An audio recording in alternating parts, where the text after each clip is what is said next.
Okay sir, OMCs पे क्या राय देंगे जो फॉल हो चुका है, क्योंकि कच्चा तेल $100 के ऊपर 105 के आसपास अभी भी मेंटेन्ड है। वो स्ट्रेट ऑफ हॉर्मुज वाली बातचीत हमने करी है। अब एक न्यूज़ रिपोर्ट के हवाले से खबर आई है सर कि Q1 FY27 ये जो मौजूदा क्वार्टर है जिसमें हम ऑपरेट कर रहे हैं, जब इसके नंबर्स आएंगे तो हो सकता है कि इस घाटे से जितना घाटा इनको होगा इस क्वार्टर में, जो कि एंटिसिपेशन है, जो अनुमान लगाए जा रहे हैं, FY26 का जो पूरा मुनाफा वाइप आउट हो जाएगा इससे। यानी कि इतने मैसिव लेवल पर इनका घाटा आएगा जो कि 1 से 1.20 लाख करोड़, 1 लाख से 1,20,000 करोड़ रुपए के बीच में इनके घाटे हो सकते हैं। अलग अलग रिपोर्ट्स हैं जो कह रहे हैं 1,600 करोड़ 1,800 करोड़ रुपए का डेली बेसिस पर इनको घाटा हो रहा है, क्योंकि 18 रुपये आई थिंक पेट्रोल पे, 25 रुपये के आसपास, 26 रुपये के आसपास डीजल पर इनको अंडर रिकवरी हो रही है। और एलपीजी, इसमें से आप देखिए Q1 FY27 में जो घाटा होगा उसमें आधा पोर्शन तो एलपीजी का होगा, जो कि सरकार ने ऑब्जर्व तो कर रखा है, लेकिन वहन किस पे आएगा, ये ओएमसीज के ऊपर। तो सरकार ये चाहती है कि एक तो कीमतें स्थिर बनी रहें और जो ग्राहकों को जो हाई प्राइजेस हैं उससे किसी तरह से बताया जा सके, इस चिंता में सरकार है। और इसी वजह से जो ओएमसीज हैं, आईओसी, बीपीसीएल, एचपीसीएल, इनके ऊपर पूरी तरह से जो दबाव है या फिर जो पूरा प्रेशर है, जो ये बढ़ी हुई कीमतें हैं, वो इनके ऊपर डाला जा रहा है। तो इनके नंबर्स बहुत खराब आएंगे सर, ये ऐसी आशंका है इस बार, ऐसा एनालिस्ट मान के चल रहे हैं। 1 से 1.25 लाख करोड़ के आसपास का घाटा कुल मिला के तीनों ओएमसीज को Q1 FY27 में हो सकता है।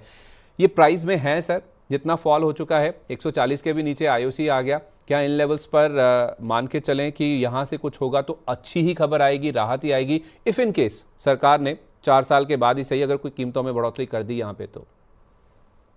ठीक। देखिए संदीप जी, आपने जैसे बताया रिपोर्ट के अनुसार, मैंने भी एक रिपोर्ट पढ़ी थी, वहां पर अभी तक के 2 लाख करोड़ के आसपास का अंडर रिकवरी हो चुका है। तो ओएमसीज पे बड़ा लॉस यहाँ पर है, अनलेस गवर्नमेंट यहाँ पर उनके लिए कोई पैकेज निकालती है। और अगर गवर्नमेंट यहाँ पर दूसरा एक पैकेज अगर कोई देता है तो फिर फिस्कल डेफिसिट पर काफी बड़ा असर पड़ेगा। तो यहाँ पर एक काफी बड़ी एक सिचुएशन है जहाँ पर गवर्नमेंट को डिसीजन लेना है और कंपनीज को एक बड़ा लॉस आ सकता है।